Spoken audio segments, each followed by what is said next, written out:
draft's going to go. It is almost time for the top 8, ladies and gentlemen. The players are getting ready and assembled as we see a disperse entering the late picks of Del Morale on. And it's time for my colleague Eduardo to make way for Matej Zadelkai. So I'm looking forward to your company in the top 8. Let's get underway here at GP Madrid.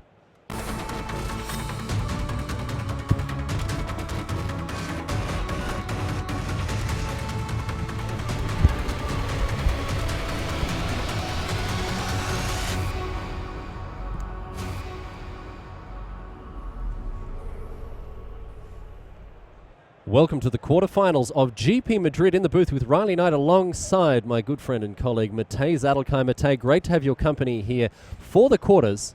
It's great to have you. It's just great to have everyone. You can see down in the feature match area the players, after having drafted and assembled their decks, it's about to get underway. Things are really heating up here with a GP championship on the line, of course, and you can see almost smack bang in the middle of your screen next to the handsome face of Neil Rigby, you can see Fabrizio Anteri.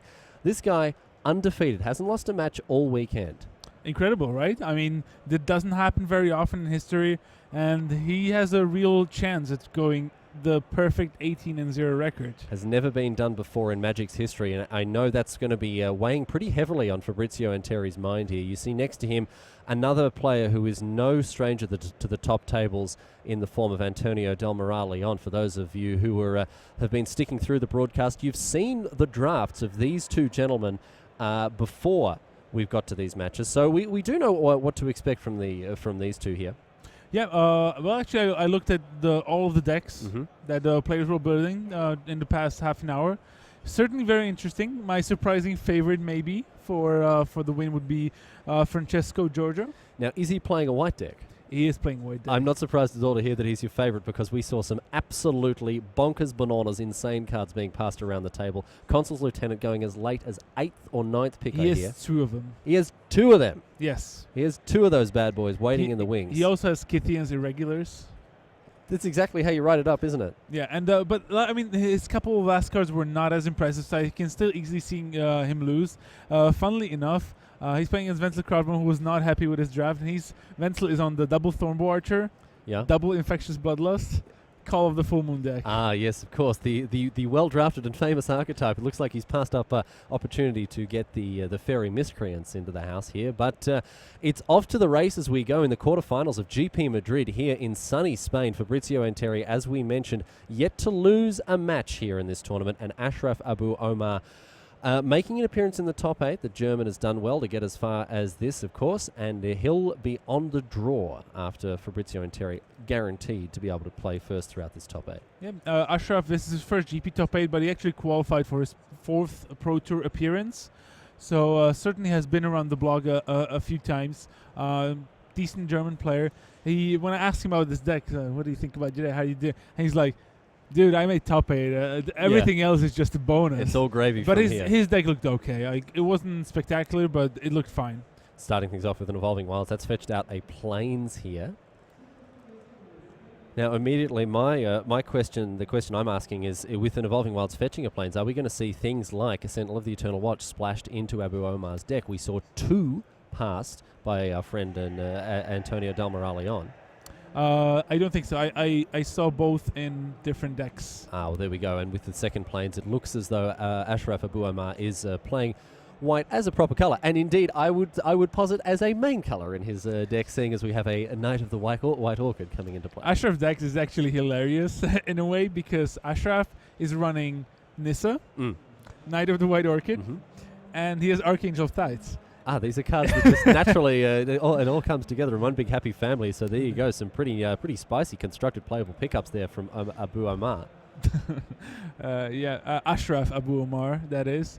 So there's another plane. So he's certainly setting up for an Archangel of Tide, but it's kind of strange, because Nissa just for a forest. Yeah. The knight can only find a plains, and he has a triple white card in his deck. So it's actually pretty funny. But his deck looks okay, and I think we're going to see a Blessed Spirits here. Blessed Spirits, the turn 3 play for Abou Omar here. Yeah. Now. Actually, Menace, it does not do as much with the Boggart Brute because of the Knight of the White Orchid. That's right, even though it can be blocked by the two creatures on the side of Abou Omar, and then first strike damage will knock out the Brute before he even gets a chance to go down swinging.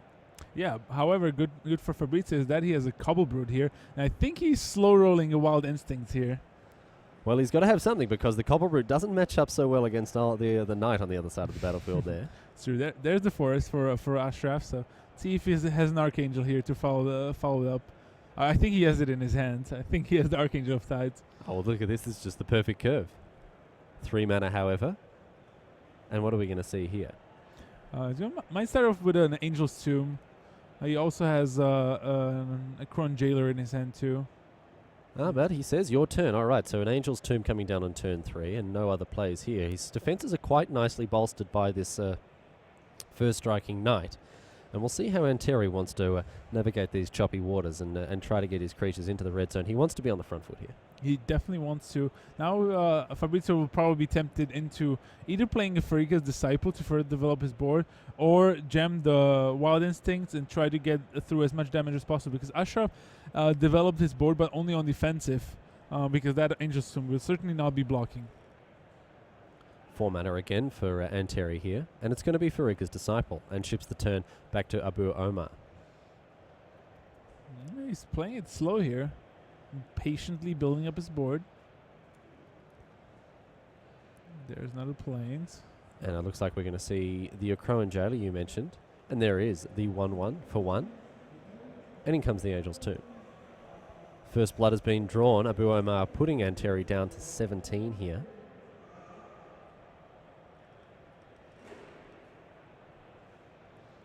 And then ships. Yeah, very interesting. Not wanting to expose the Archangel, which you say is in his hand. Maybe he doesn't have it. Maybe he's keeping his cards very close. He might have been like in a Cron Jailer, and I just imagine made the wings on the sword. Yes. Yeah, but his deck is pretty cute. Let's put it that way. Angel Tribal. Angel Tribal. Yeah, that's the way to do it. That's the key to success here in Magic Origins draft. And Terry considering his options as he begins his 5th turn. He's curved out reasonably nicely here. Oh, this is turn number 6, I should say, for him here. But all the same, that Knight has been working overtime to keep the creatures at bay. Yeah, I'm surprised Fabrizio didn't choose to get rid of it sooner, because it could have been some nice damage being dealt overall. There's another land for Fabrizio, who does have a Volcanic Rambo, and it looks like he's tapping 4 for the Wild Instincts now. It's actually pretty risky against 4 open mana. Yes, it would have been more safely deployed last turn, I think, but all the same, we have a position where Anteri is looking to leverage this removal spell to some effect. Wild Instincts and Volcanic Rambler, the cards in hand, as you said. So, Boggart Brood is going to be fighting the Knight of the White Orchid here.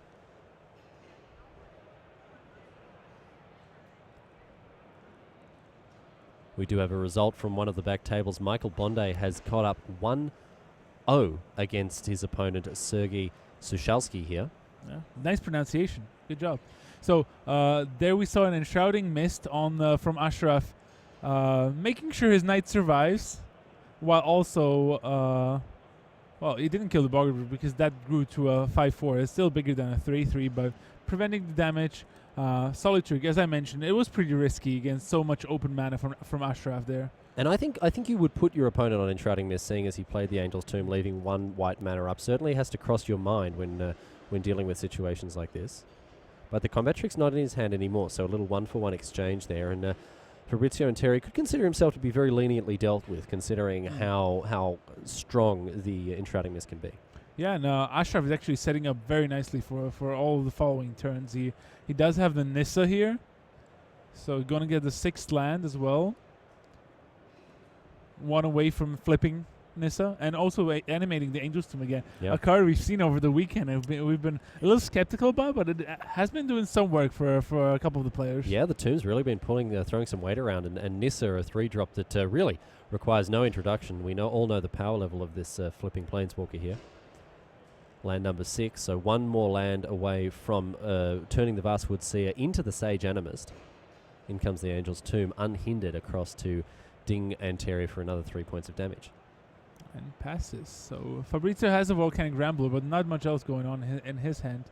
Ooh, Ravaging Blaze, a nice pickup there. So that can deal with perhaps the Nissa or maybe another problematic creature like the Knight of the White Orchid, but I think you've got to deal with Nissa before things get out of hand. Well, the problem for Fabrizio is he has to deal with so many things here.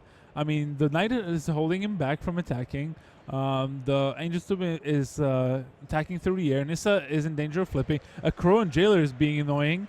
So lots to deal with from Fabrizio, and he'll have to decide how he wants to do this. Tap down your Disciple, says Abou Omar with the Crow and Jailer. Yeah, what Fabrizio can do here is attack with the Boggart Brute. Hope Ashraf blocks with his Knight of the White Orchid and one other creature, and he can kill the Knight with the Ravaging Blaze, and then trade off with the other creature. But it's still only a 2-for-2, so not the best trade, especially on his board where the Cobble Brood has been, let's say, less than impressive.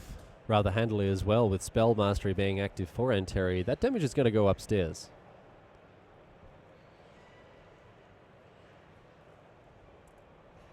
Considering his options here as we've moved to attacks, I think he has to be proactive here with Ravaging Blaze in hand. I think he can afford to really get the party started. But no, we see Nissa being dealt with, so that's 3 to Nissa and then 3 upstairs. Spell Mastery is great.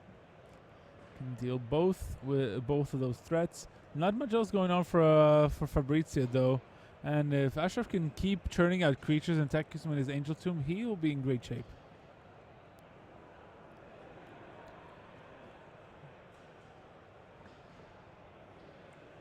One card which could potentially be quite nice for Fabrizio would be Rogue's Passage. Just because he could get through with at least some of his creatures. Yeah, for sure, especially in combination with something like Cobble Brood, a really quick clock presented there, and that would put Abou Omar really in a position where he needs to have a quick answer. Yeah, there's a Stalwart there. So again, animating the Angel's Tomb. I'm surprised Ashraf is not swinging with his 2/2 flyer as well, considering he now has a 1/3 flyer on the defensive as well as the tapper. But Ashraf is playing this very safely. He's actually playing maybe overly conservative. He is playing very cautiously indeed, but the Angel's Tomb has already got in for 9 points of damage, and I mean for a 3-drop, I'm happy to have that be the case. See what Anteri can find here, and we're going to see an attack with the Farika's Disciple. So Abou Omar obviously not able to block that without spending at least a card, but so he's just going to take 2. It's through. And the Glory Chaser. There we go. Just as you'd write it up, the 1/1 for 1 coming in at a time where I can't imagine the little Glory Chaser is going to be able to find much of the glory that they're chasing. No, I talked to Fabrizio about it. He specifically mentioned the thing we talked about as well, that he's playing first throughout the top 8. That's why he's not that unhappy running the Glory Chasers. He also has 2 Subterranean Scouts, so actually has a way to curve out and get the counter on without a hitch, even in the mid or late game.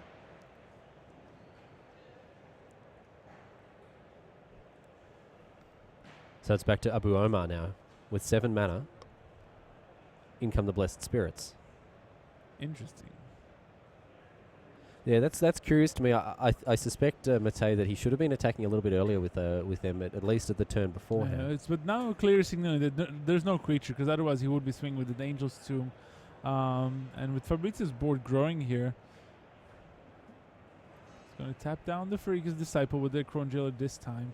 But still, there's hardly good blocks for Ashraf. But Fabrizio can always threaten with the Might of the Masses. We know he has 2 in his deck, so it's potential to really take the game or create a very profitable trade is something that Ashraf is certainly realizing here.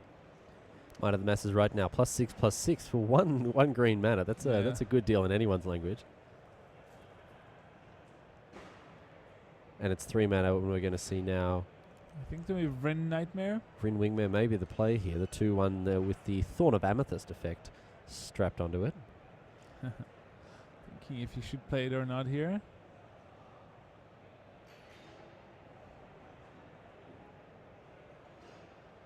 There we are, taking to the skies atop the back of the Vryn Wingmare here.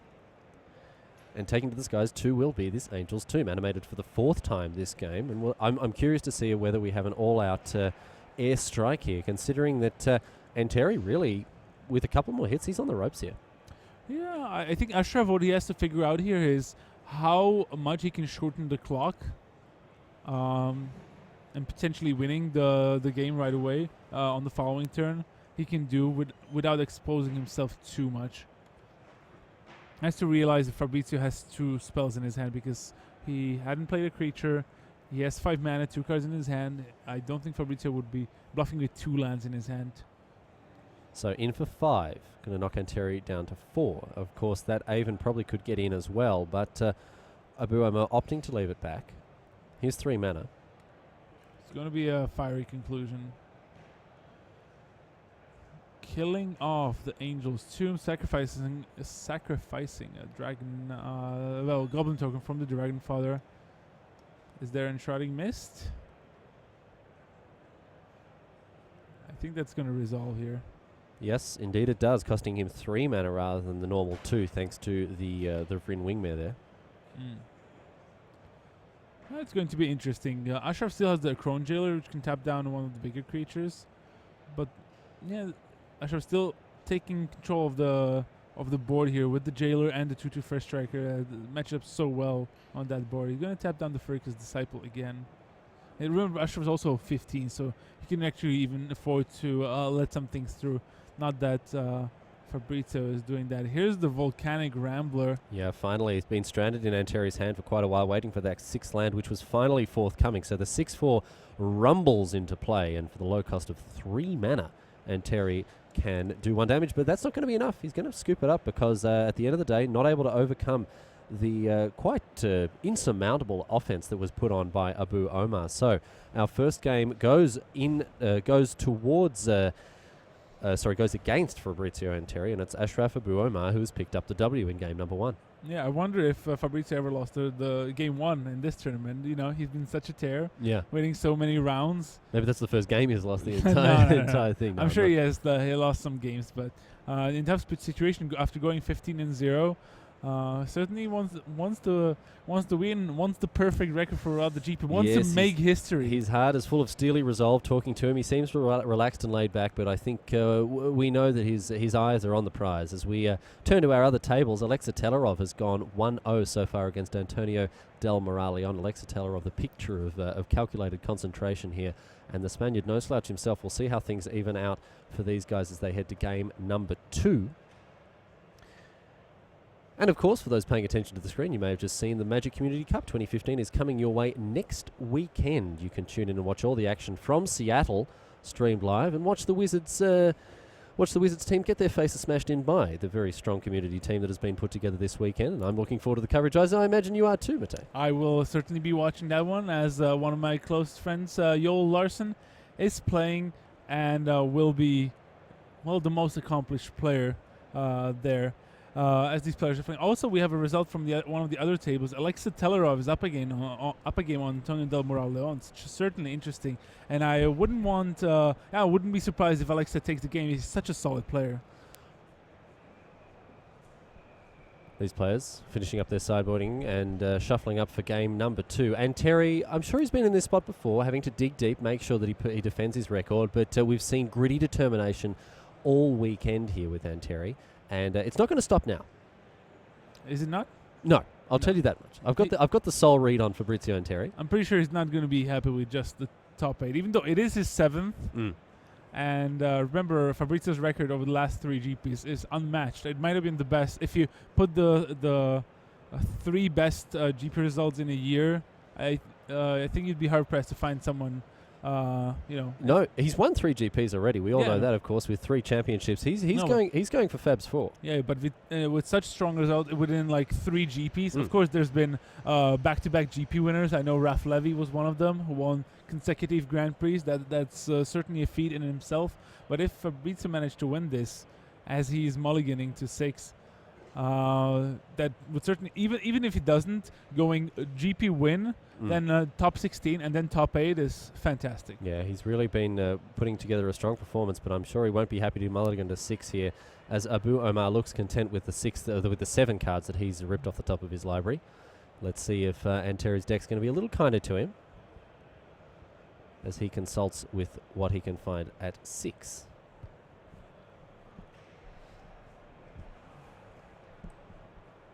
But at this stage, Abou Omar on the front foot, ready to attempt a hold serve here. Yeah, his deck's probably somewhat well positioned in this matchup, just because he does have some powerful cards that are hard to deal with, such as the Archangel of Tides. Yeah, and Anteri's deck a little bit softer flies. He doesn't have Hitch Claw Recluse. He doesn't have these cards that are able to gum up the air. And he's off to the races with a mountain. We see Evolving Wilds kicking things off for Abou Omar. He's going to crack it open. Let's see what we can find inside this Evolving Wilds here. I think it's going to be Plains. Once again, it is a Plains. Abou Omar, of course, certainly trying to get as many Plains into play, considering as he has Knight of the White Orchid and Archangel of Tides. Promised to us, but yet unseen. Let's see what Ashraf can come up here on turn 2. Plains, Veterans, Sidearm. Okay, not quite as impressive as the 2/2 first striker, but he might be sandbagging that to get an extra land out of it. Yeah, I think so. I think he has Knight of the White Orchid that he's sandbagging. And here we have a Girapu Gearcrafter. It's a nice way to start things off for Anteri on turn number 3. And here is the Knight of the White Orchid. For full value, he's going to snag a Plains, and if he's got another land, he's going to be able to drop another 2-drop here. Which really, even if he doesn't, he can still equip the Veteran Sidearmor and get himself a 3/3 first striker. That Knight of the White Orchid was a big problem for Fabrizio in game 1. Yeah, more or less blanking many of the cards that Anteri put into play. That Cobble Brute remained untouched more or less for the entire length of the game. And here we have that play that you drew up for him there, Mate, with a 3/3 first striker. Yeah. Ashraf's turn 3 play. And wastes no time, Fabrizio, in dealing with that. Lightning Javelin on the guy and swing for 3, keeping the card on top. Yeah, so he must like what he see, but unfortunately for Abou Omar, away goes the Knight of the White Orchid, and in come the Clown. So 3 damage across to him, and it's first blood to Anteri this time. So turn 4 for Abou Omar with 5 lands in play thanks to that Knight. What a fantastic card, right? What a card. Well named as well. Huge fan of some of the words in that. Which one? Oh. Knight? Yeah. It's a solid. Pretty solid name. Yeah. So what will Ashraf do here? He has a Blessed Spirits, and he'll probably equip and make it a 3/3. So really not the sort of turn that you could you could really leverage out of having 5 lands on the draw here ahead of your opponent, but still a 3/3 in the air is no joke. It's great on this board. The facing against 2/1 and a 1/1 flyer. I mean, you brick wall it with a 3/3 there. I'm curious to see what Anteri drew here, seeing as he kept it on top. Let's see if we can sneak a peek at that card. Keeping a careful look at his deck. Oh, was it the Rogue's Passage? I'm not sure. He does have a Ravaging Blade, so if he has a land, he could actually kill off the Blessed Spirits and attack. He does have a Goblin Glory Chaser in his hand, which is anything but impressive. Yeah. It is the Rogue's Passage, I think. But I think Fabrizio is thinking about if he wants to play the Ravaging Blaze already here, or if he wants to wait. No, it's going to be the Blaze. Away go the Spirits, unless we have no Enshrouding Mist to take care of the Blessed Spirits this time, and in come the creatures once again, and it's now Omar down to 14. So Anteri very much on top of the tempo of this game. Yeah, and Fabrizio has a clear plan. The reason why he's also being this aggressive is because he has a Rogue's Passage and a Volcanic Rambler in his hand, so he could actually play the Rambler and then Rogue's Passage it up in the following turns. And look at this. I mean, with 2 mana, almost going to waste every turn on the part of Abou Omar with just more or less playing an aura and equipping it is his entire turn. And here is Volcanic Rambler in conjunction with the Rogue's Passage. This is going to be huge. This is a huge clock. 2 turns it is. Yeah. Oh, Celestial Flares from Ashraf though. But as long as Fabrizio has that Topter attacking as well, he's safe from a Celestial Flare. And I'm sure Fabrizio recognizes this. What I also like playing against White. Ooh, Foundry of the Consuls though. Foundry of the Consuls could be problematic. He can't do it this turn, Abou Omar, but if he's able to gain enough mana and enough time to do it, he can Celestial Flare after killing all of Anteri's attacking creatures. Yeah. Well, what he has to be careful... I mean, Fabrizio will surely know how to play around Celestial Flare. Having that Rogue's Passage, he knows that this turn, the worst that can happen is that there's going to be a trade with some of the Thopters, and he puts Ashraf down to 7. So here's the attack and the Rogue's Passage on the Rambler. So down to 6 as long as that Thopter gets in there. Yeah, Ashraf is actually 1 mana short of using Foundry, as well as then after damage resolves playing Celestial Flare. It's a great play. I mean, I'm sure you have made it before.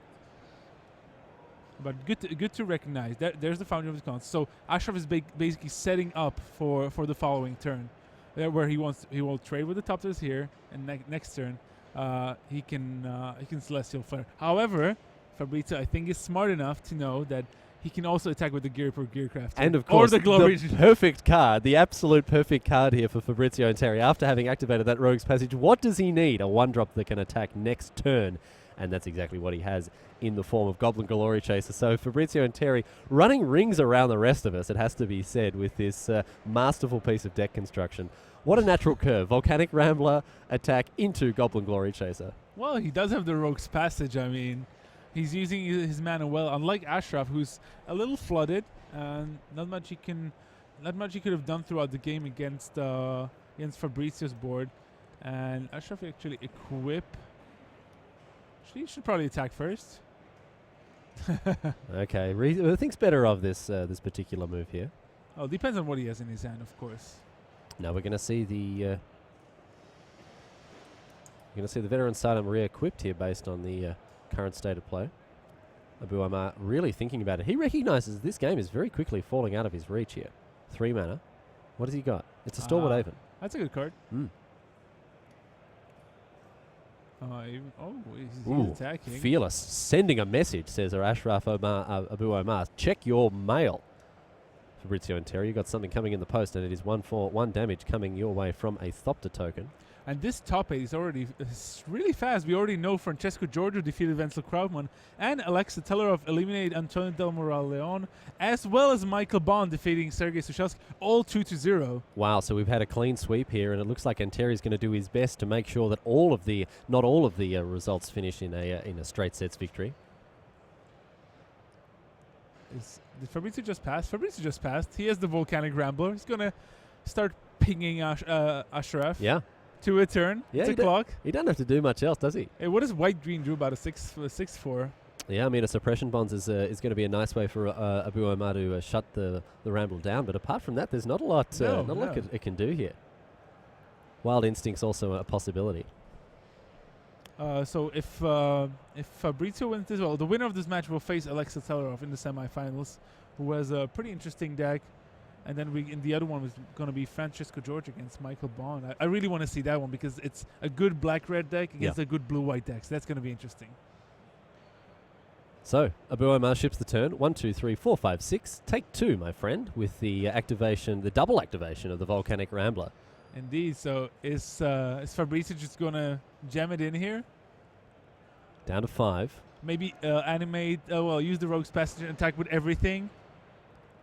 No. Oh, yes, here it is. Exactly right, as you drew it up. So playing around double Celestial Flare Indeed. here. He's going to get it done here. Ashraf Abou Omar is going to look at that Celestial Flare in his hand and think, there's not much I can do. Let's go to game 3, says Anteri. And he's pieced that together incredibly well indeed, just considering all the options. And Matej Alakai, I'm sure you've felt like this in the past. This is what it feels like to be on a hot streak. You can turn anything into a W. Well, to be fair, Fabrizio was pretty on top of his game, curved out, managed to kill the 2 creatures from Ashraf, who never really got anything going, and Fabrizio's plan was clear from the get-go.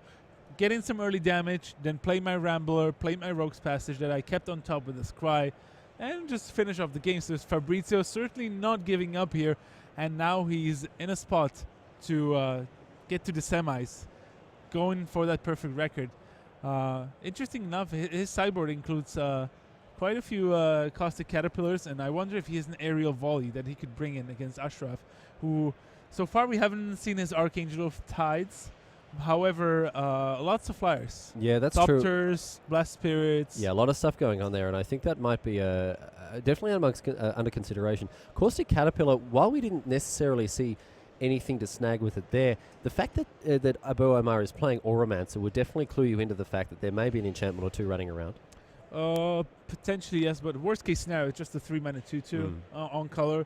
It can happen. You can maybe gain some value with it, but usually in white-green, Auramancer is at its worst, unless you have like Grasp the Hieromancer, and if you do, you're probably winning anyway. Yeah, I don't think you need to be dirtling around with a Grey Ogre in that situation. Anteri, nonetheless, consulting the sideboard. Looks like we're going to have a quick change made. Let's see if we can get a peek at what's going in there. It looks like an extra Vastwood Gorgeous. So looking to beef up his top end here. Well, Vassar Gorge is really good. In fact, it has a lot of toughness. We've seen Ashraf can actually put in the Knight of the White Orchid and can be annoying. And wanting to go for toughness is great. So. And he seems to have the White Orchid, Knight of the White Orchid every time. Yeah, so exactly. maybe the Cobblebrewed is coming out there. Cobblebrewed certainly didn't prove to be very effective. No, I don't like it much in this spot. There's just too much that can hold it up and trade off at his opponent's advantage. So Anteri might be looking to bench the big brute there.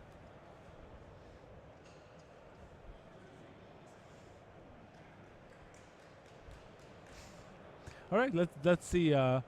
Ashraf is ready to go. He's like, give me a deck. Come on, here we go. Come on, do it. Get it done. Let's go.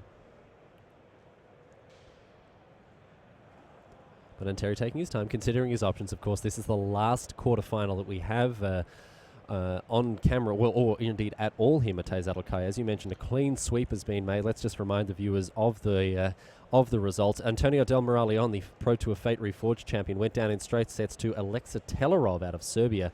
We had Michael Bonda, someone who was leaping around for joy after having made his first GP top 8. He took down Sergei Shusalski there.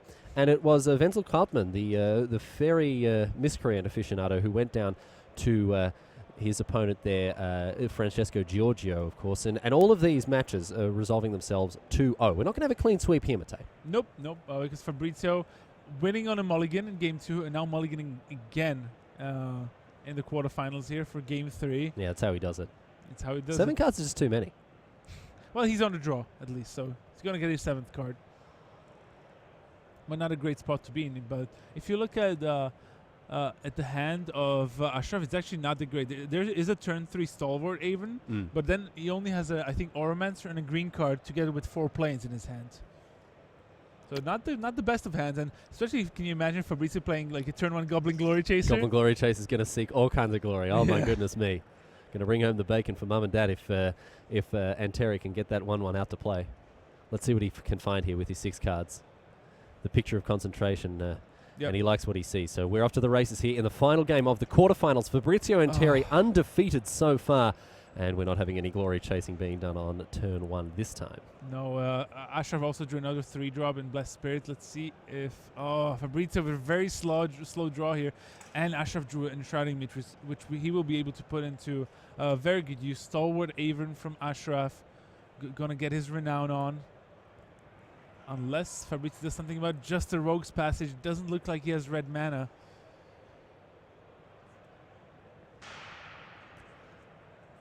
There's a Stalwart Avon attack. I expect to see a Blessed Spirits. And with the Enshrouding Mist to protect either of these creatures, Anteri is well and truly on the back foot. No red and mana. no third land. He does have a Lightning Javelin, but is this going to be the end for Fabrizio Anteri? After his perfect 15-0 run in the Swiss, will he fall down to the white weenies of Ashraf Abou Omar, who drew his Archangel of Tides. There you go. Has it. Long heralded and as yet unseen. We have now the 3/5 beater here. A centerpiece of a constructed deck that Sam Black played to great effect at the World Championship recently, and an absolute house here in Limited, of course. Not like this.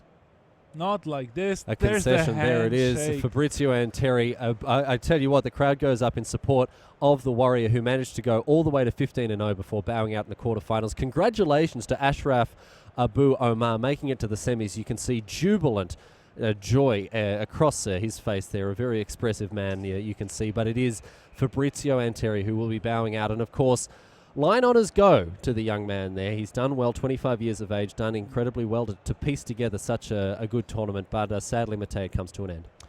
What can you do? These things happen. And now Ashraf Abou Omar in his first GP top 8 is going to be up against Alexa Telerov in the semifinals. So certainly interesting. That's true. As we bring it back to the booth here, Riley Knight alongside Matej Zadelkai, you've been in our capable hands for the quarterfinals, and Eduardo Sagula is going to step in for me